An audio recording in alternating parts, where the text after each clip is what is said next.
Continuamos en Visión Noticias Perú, edición central, y esto es nuestro bloque Visión del Líder.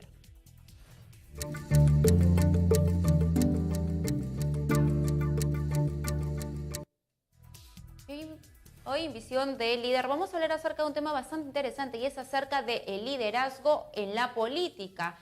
Precisamente hemos visto distintos líderes a través de la historia, ¿no? Hay líderes concertadores, líderes que motivan a seguirlos, otros líderes que a veces nos asustan. Incluso tenemos acá algunos ejemplos en la política peruana, y de todo eso vamos a hablar precisamente con el doctor Tomás Barreto, quien es director de la carrera de Administración de la Universidad CICE, pero también es doctor en Educación y magíster en Administración. Doctor Barreto, como siempre, un gusto tenerlo aquí para hablar acerca de este tema tan importante, ¿no? Es acerca del liderazgo en la política, y precisamente ya se vienen las elecciones acá de las regionales y municipales. Entonces, ¿qué cualidades debería tener un líder político? Gracias, Carla. Sabido es, hace miles de años, que el poder obnubila, con honrosas excepciones, líderes bíblicos inclusive, Salomón, uno de ellos, un gran conductor de su pueblo en aquellas épocas. Pero también nos damos cuenta que la realidad de nuestro país hoy en día es diferente, y de muchos países, no solamente de la región, sino de Europa, de Asia. ¿Qué es lo que pasa en nuestro país? Concretamente, vemos los típicos líderes que representan a un partido están desgastados. Todos están inmersos dentro de los escándalos de corrupción. Mencionemos el caso de Odebrecht. Todos en el siglo XXI que lideraron en este país, excepto el presidente Paniagua, están dentro de ese escándalo. En segundo lugar, vemos que el pueblo ya no cree en ellos. Ya no cree en ellos, y como un fenómeno reaccionario, aparecen figuras que no tienen ninguna representación política, pero están por allí. Guzmán, la señora Mendoza, un señor Santos, N personas que no han tenido ninguna, ningún partido representativo al 100%, pero que aparecen como figuras salvadoras, como figuras fulgurantes. Eso es lo que presumo que va a pasar en estas elecciones, tanto presidenciales como las inmediatas, que son regionales y municipales, ¿no? Municipales. Precisamente, veíamos, y es bueno que también la gente sepa la diferencia entre movimientos políticos y partidos políticos, ¿no? Partidos políticos, hay estatutos, hay una ideología incluso, ¿no? Que con el pasar del tiempo se ha ido tergiversando, en el caso del APRA, ¿no? Que nació con una ideología creada por Víctor Raúl Haya de la Torre, pero con el tiempo ha ido mutando. Precisamente a veces vemos congresistas del APRA votar en contra de los preceptos del propio APRA, ¿no? Del partido fundado por su líder, Víctor Raúl Haya de la Torre. Y vemos movimientos políticos, esos movimientos que nacen, curiosamente, a vísperas de una elección, ¿no? Así es. El APRA es una especie de calco de lo que hizo Hitler en la Alemania de los 30. Las juventudes hitlerianas, ¿cómo se plasma en el partido político del APRA? Las juventudes apristas. Los adoctrinaban a los alemanes con su ideología nazi, adoctrinaban de otra forma a los de la ideología del APRA. Ahora vamos al otro lado. El movimiento político que nace cuando viene el expresidente Humala, juntamente con su hermano Antauro, un movimiento a causa de una revuelta militar que a algunos le generan duda que no fue una revuelta, sino que fue planeada previamente, pero no fue así. Y eso de alguna manera empieza, digamos, casi sin una buena base, ¿no? El que tenía el proyecto político mucho tiempo atrás es el padre, el doctor Humala, y después de alguna forma trata de formarse ya con sus estatutos con un partido, pero lamentablemente después que entra al poder vemos la carencia absoluta de liderazgo, y la que de alguna manera se empodera, que fue la señora Heredia. Claro, y en otros casos también el liderazgo termina perdiéndose y no hay sucesores, y por eso vemos que los partidos emblemáticos, los considerados grandes, están poco a poco desapareciendo, y eso lo vemos reflejado en las elecciones. Fue el caso del APRA, que incluso tuvo que aliarse con el PPC, y pese a esa alianza casi no pasan la valla, ¿no? Incluso Sí. se agarraron precisamente de la ley diciendo que todavía no se aplicaba a ellos, sino se iba a aplicar a las siguientes elecciones en el tema de la valla, ¿no? Porque ellos a la justa, por poquito, y se quedaban. También sucede con Acción Popular. Acción Popular de Fernando Belaúnde Terry, uno lo veía y encontraba ese partido de juventudes lleno, y ahora uno va vacío. Y la gente que está ahí es ya gente mayor, es decir, no hay cuadros nuevos. Igual que el PPC también, perdió el Tucán, el liderazgo, y de pronto se fue cayendo el PPC. Entonces, ¿qué está pasando con estos líderes que van dejando el cargo, van muriendo, y sin embargo no hay ningún sucesor que congregue esa cantidad de gente necesaria, sobre todo la gente joven? O me pongo al otro lado, pues que a la gente joven de hoy en día no les importa ya la política y no encuentran una persona que los anime a interesarse a la política. Lo que sucede, Carla, es que usualmente cuando las personas están en el poder, les gusta tanto que quieren continuarlo, ¿no? No solamente como presidente de un país, puede ser presidente regional, como el que dirige su partido.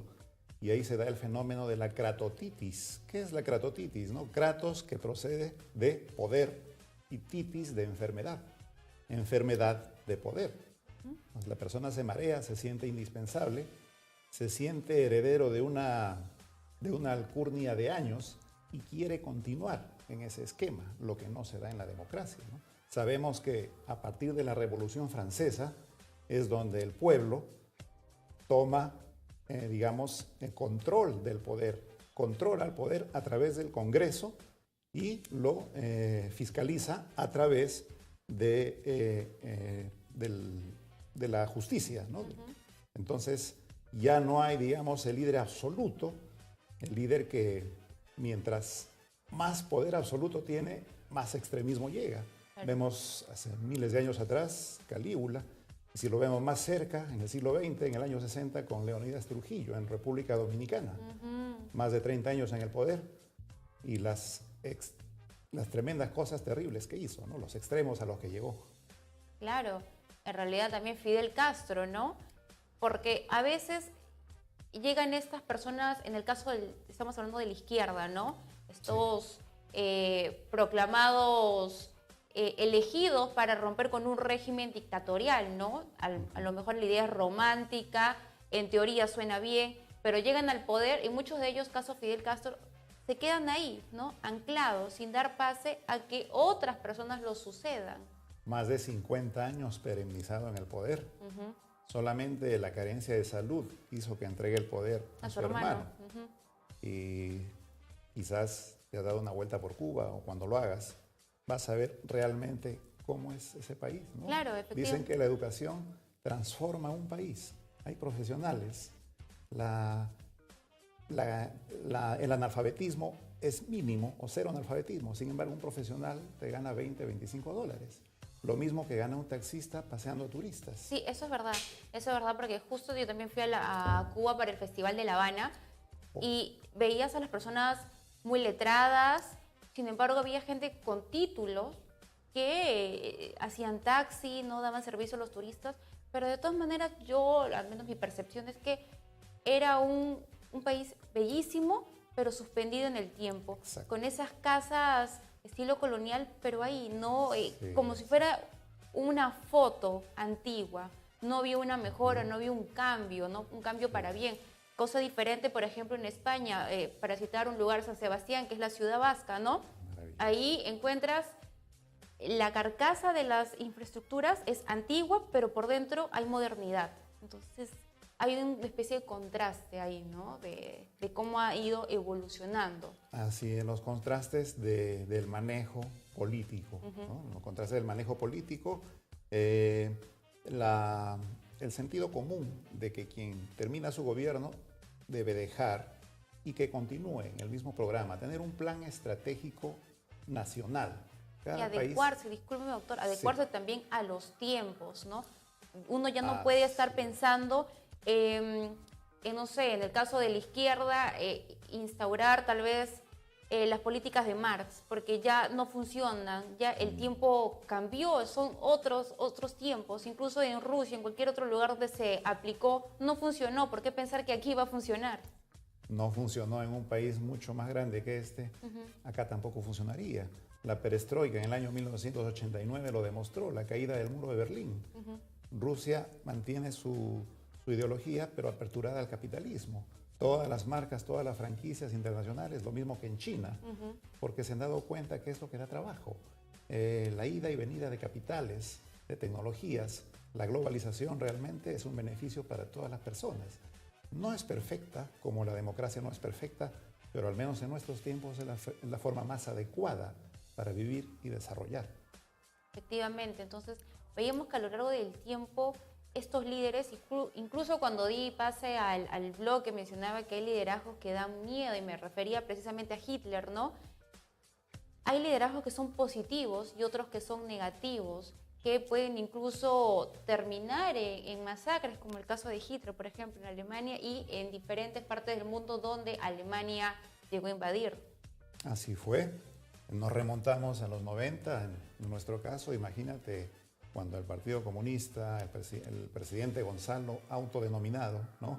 Tenía ansias de tomar el poder por la fuerza, y sabe Dios cómo estaría la sociedad hoy en día. Claro. ¿Cuántos inocentes, cuánta infraestructura, cuántos millones de dólares en inmuebles fueron gastados? El país fue endeudado, un país visto económicamente como inviable, incapacidad de pagar la deuda externa, incapacidad para obtener préstamos, no había trabajo.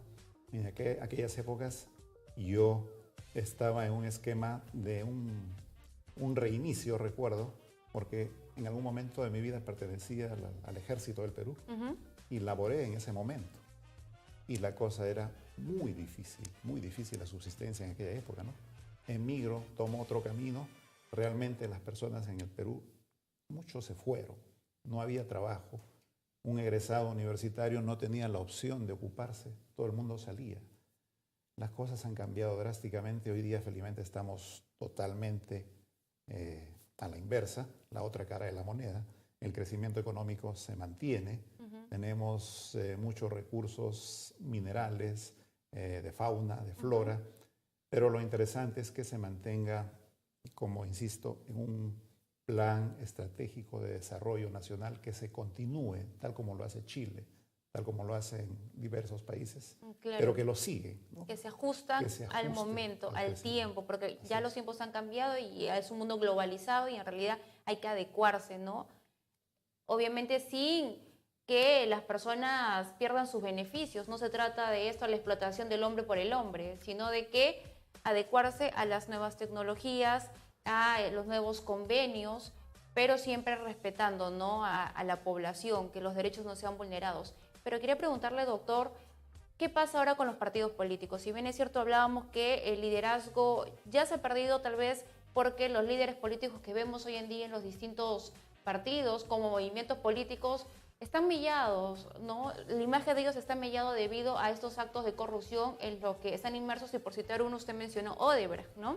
Sí. Que es digamos, es lo más reciente. Entonces, ¿qué pasa con estos líderes? Tenemos a Gregorio Santos, usted lo mencionó, quien está preso, ¿no? Incluso estaba pidiendo permiso al INPE para que le dejen hacer una conferencia de prensa dentro de la cárcel, señores.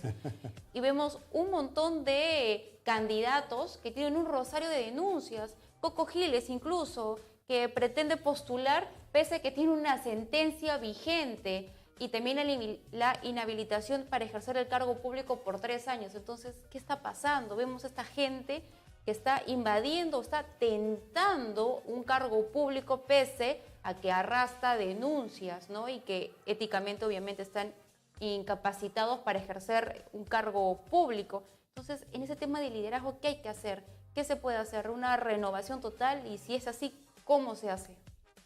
Fíjate, Carla, hay dos factores donde percibe el pueblo mayor carencia, en lo que es seguridad y en lo que es el tema de la corrupción. Todos los líderes que acabamos de mencionar de alguna manera están involucrados en este esquema. Entonces la única forma sería pues el ingreso de una persona. Va a aparecer alguien que no pertenece a ningún partido, que va a arrastrar a la gente un caso pragmático en la época del presidente Correa en el Ecuador. Todos los partidos tradicionales desgastados, igual que acá. Aparece él, solo, con un discurso cambiante, beligerante, pero pragmático. Gana las elecciones, 70% de los ecuatorianos votaron por él. Se mantuvo y transformó mucho ese país, ¿no? Eso es lo que puede pasar acá.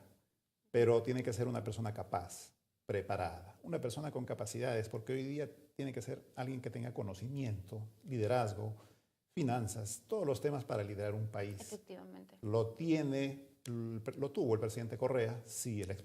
Hoy en día en el Perú tiene que aparecer una persona con ese perfil.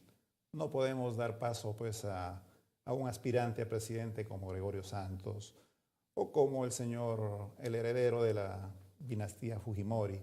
En mi opinión personal, no puede ser, ¿no? Es verdad, es verdad. Tiene que ser gente que tenga los pergaminos y obviamente la experiencia probada, porque acá un cargo público no está, señores, para experimentar, ¿no? Porque de eso ya tenemos mucho, tenemos demasiados caudillos en nuestra historia, así es que no hay que correr esos riesgos. Y una prueba de ello va a ser ahorita, en las elecciones municipales y regionales, así es que a informarse muy bien, a darse cuenta, investigar, pero al dedillo acerca de los historiales. Está el internet, ahí tenemos la tecnología. Ponga su nombre, google y se va a dar cuenta qué clase de persona es la que está postulando por su región o por su distrito. Muy amable, doctor Barreto, como siempre, un gusto tenerlo aquí. Gracias, Carla, de igual manera.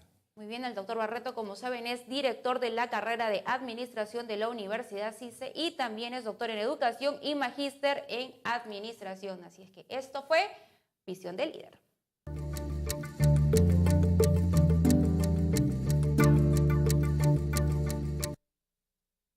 Bueno, ahora nos vamos a una pausa, pero no se mueva. Acá al volver vamos a volver con noticias internacionales y sobre todo con lo que está ocurriendo en Estados Unidos. Y es que las autoridades ya han descubierto quién es el autor del tiroteo en el periódico de Maryland.